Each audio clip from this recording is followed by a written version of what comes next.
guys, welcome back to my channel, The Inked Reader.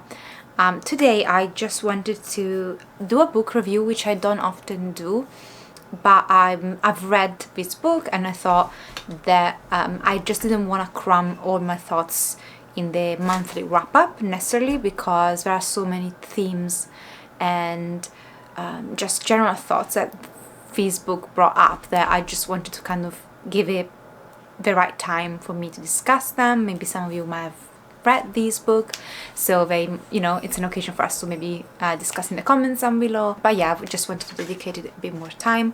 It has been a bit of a rough day, so I apologize because I do look tired and the sun is in my eyes. So yeah, without further ado, I'll show you the book where it would be helpful. So I'm talking about Betty by Tiffany McDaniel.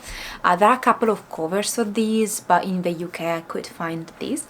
So I purchased these, and I had read McDaniel's before and really enjoyed her debut novel, and I really fell in love with her writing, despite the fact that I realized that it might not be for everyone. It was definitely for my cup of tea. And then I knew that she had put out, it's kind of semi-autobiographical book in the sense that this is the story of her mother. So it's not hers, but because her mother used to, at least when she was a child, write a lot and she wanted to be a writer, I imagine that her mom had some input in creating this book. And also I want to premise before I go into this that I'm gonna give spoilers just because it wouldn't make sense. I need to basically say what happens for me to then be able to review it or dissect the topics, but I will still talk briefly about these and my thoughts and feelings in my wrap-ups at the end of the month. So if you have not read these and you don't want to be spoiled about anything, then I will touch upon general thoughts in the wrap-up, so don't worry, you can watch that. I would describe this as literature or fiction. I've heard people ranging from fiction, literature fiction to horror to describe these, and thriller, and I guess to certain extents they all could be correct, but I would stand by saying these are literature fiction, semi non-fiction if you want, and a lot of people compare these with A Little Life, and just because of the amount of pain and just the amount of traumatic things that protagonists go through. And while this is rather like 400 pages and A Little Life is 800 pages, I don't even know how the math of a book was big, but I've read it. I've listened actually to the audiobook of A Little Life. I do see the comparison. However, I think the huge difference between the two was that one is fiction and one isn't, and they did hit very hard, both of them. And I have to say that while with A Little Life I had moments where I was just shaking and crying, I also felt like A Little Life, one of my critiques of A Little Life was that the amount of abuse that the characters went through, to a certain extent, looked even like too much, in the sense that it looked like the author was overdoing the trauma. Like there was a point after 600 pages of misery that she could have stopped, and because it's fiction, so she could have decided, or the amount of description or the way she decided to tell the story, so the timeline of events, if you want, I thought that was done in a way where the pain never stopped, and it didn't have to be that way. While with these, because it's at the end of the day a biography, so it's the story, this is how it played out, then the amount of trauma and pain never felt like it was unnecessary, if it makes sense. So it's not a video about comparing the two, but because they are so many times associated with each other, I thought I would bring this up. So yes, these had me shaking. These had me, I didn't necessarily cry with these, but I had moments where I literally had like ghost skin, and it was a bit mad because the first 150 pages I was like, okay, this is not too bad. Like, yeah, bad things happen, but I've read other stuff of the genre. And then it hits you and it starts the true trauma, and yeah, then it's relentless. So this is the story of McDaniel's mother.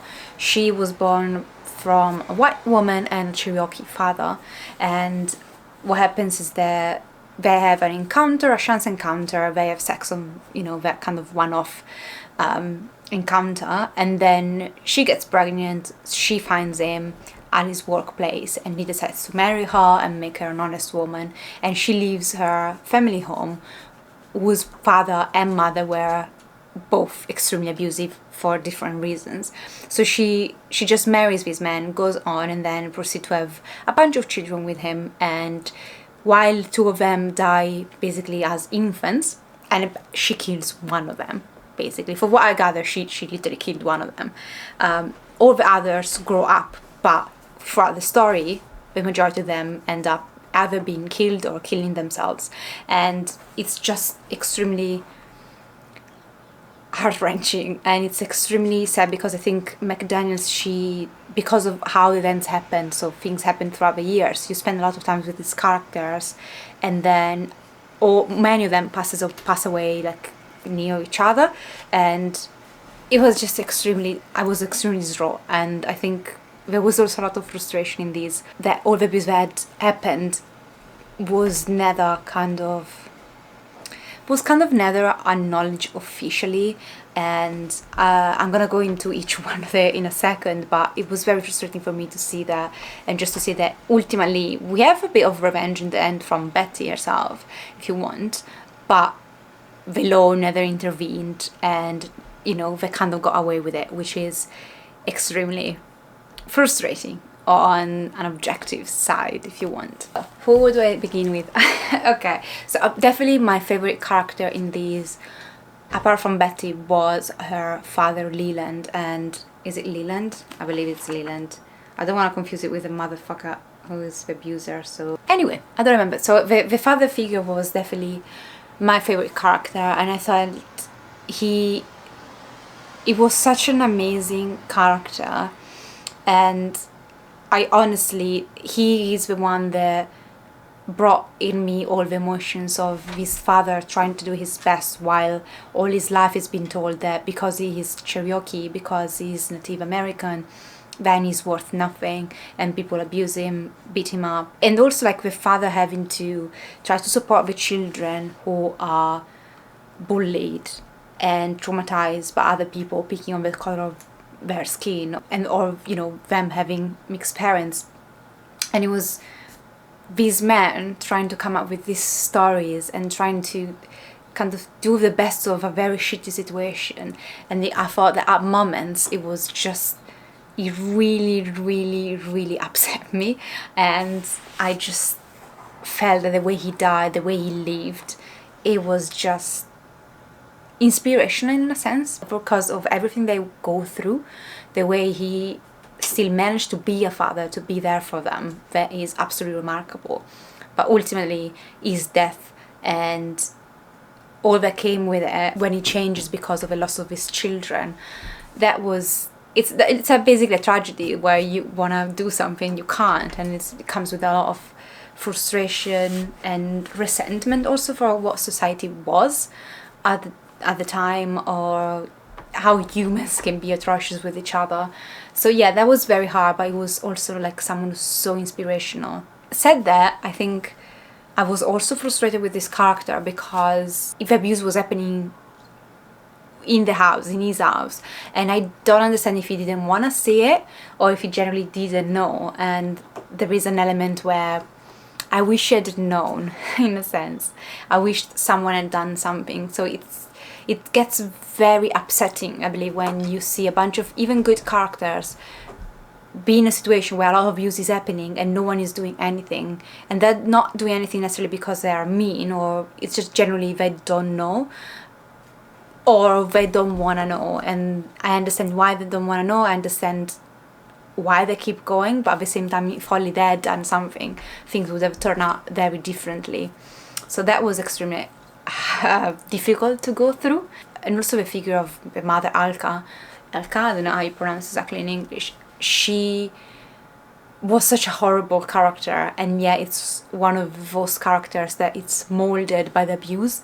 So she is sexually abused by her father as a 9 years old, and that scene is described in details, and I don't wanna, yeah, I'm just, that scene will be stuck in my mind forever.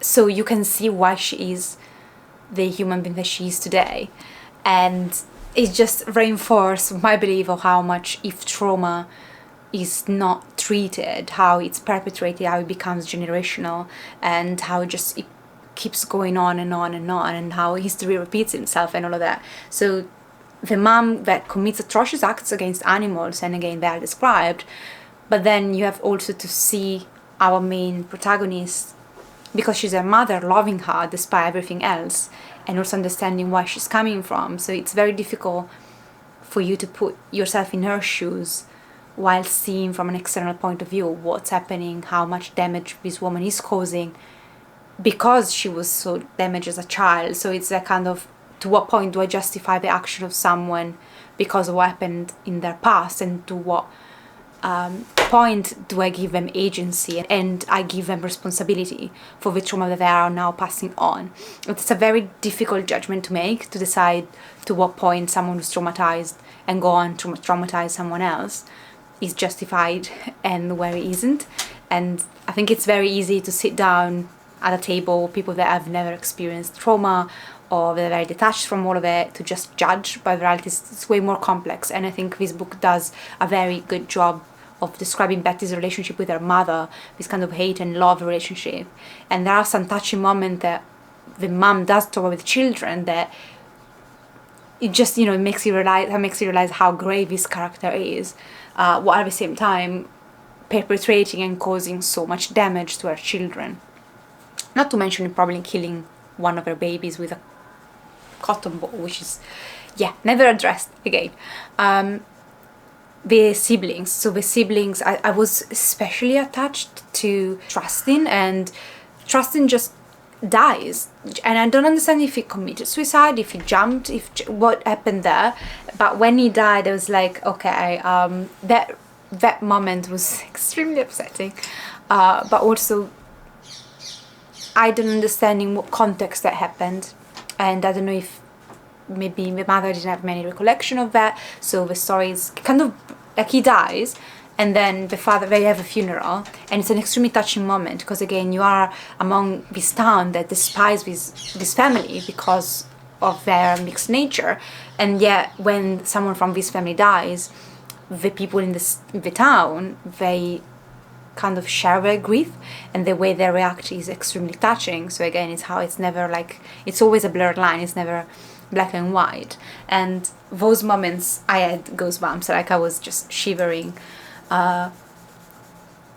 What I found very powerful, at the same time frustrating, was Freya's story. So Freya, she is the second born, if I'm not mistaken, and she is sexually abused by her older brother, so the firstborn, and she's sexually abused. Our main protagonist witnessed one of his rapes, and she never says anything. And I think it's very well portrayed, the dynamics of an abuser and how he puts his guilt on her. So how he says to Betty, oh, you witnessed this, so if you're guilty as me, which is not true. But at the same time, you see the consequence of Betty not speaking, because the older brother ends up killing the sister in the end when she gets pregnant. And it's absolutely atrocious how, if Betty had talked, this would have not happened. But I think again it's very easy for me to now, as an external individual, to get in and just say, oh, Betty, you should have just talked. While as a child, 9 years old, when she witnessed that, she was told by her sister, if you do, I'm gonna kill myself. And from the abuser told, if you say something, then you are as guilty as me, because you haven't for weeks or months or years. And I think it does take you to kind of take a step back and realize how difficult that situation was for Betty, without taking away the fact that if she had talked, things might have turned out differently. Freya might have not died. So it's that life of if, and I guess Betty herself and probably her daughter too, they probably spent a lot of time working on the big ifs of their lives.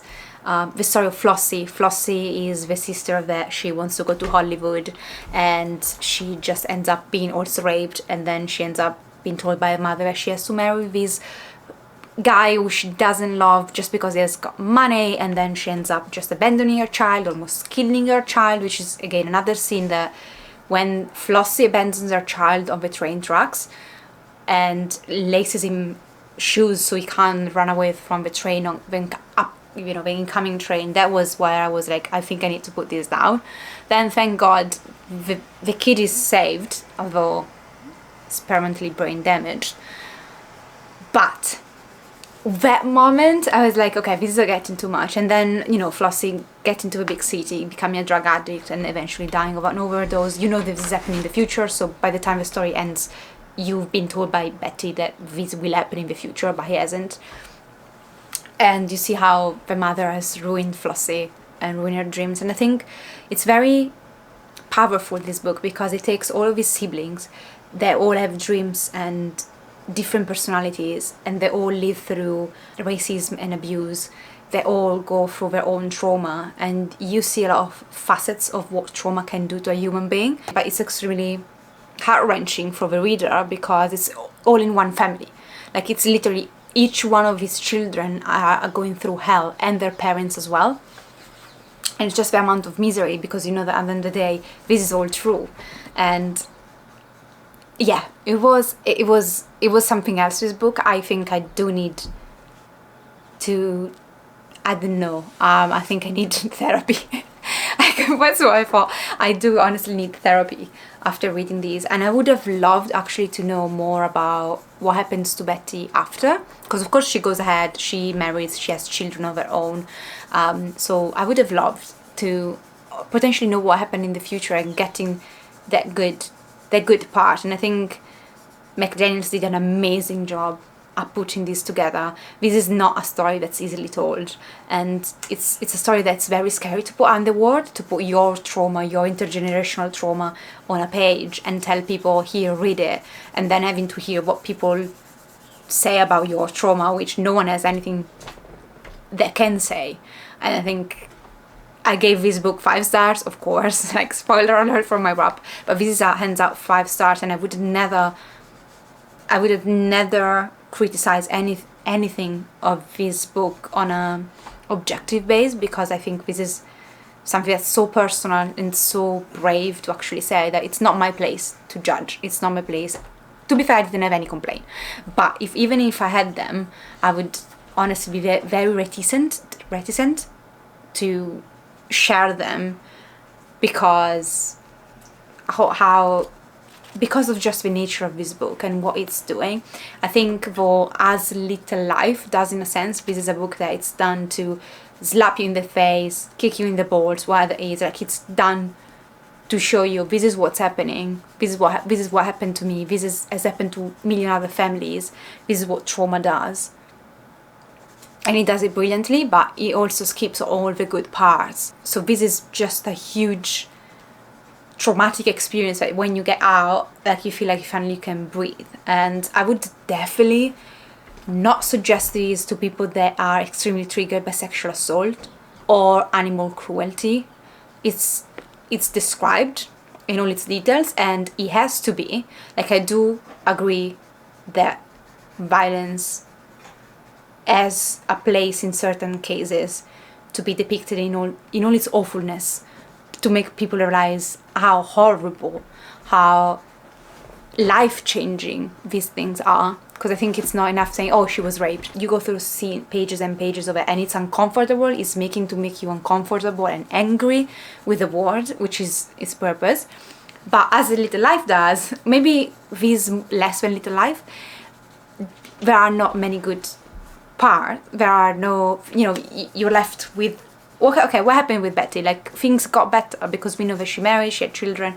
So it would have been nice to have even just an epilogue of what happened. Instead, we have an Easter egg from The Summer We Melted Everything, which I thought it was completely fictional, and I guess it is to a certain degree. But in here, Betty mentioned a few, like a town sheriff that eventually 20 years after, so this takes place in the 1960s to the 1970s, this police officer would be part of a mob that kills a black boy, and that black boy is the protagonist, or one of the protagonists in The Summer That Melted Everything. So I think that's fictionalized, but that thing actually happened, and there is a cameo in the end, which I was like, okay.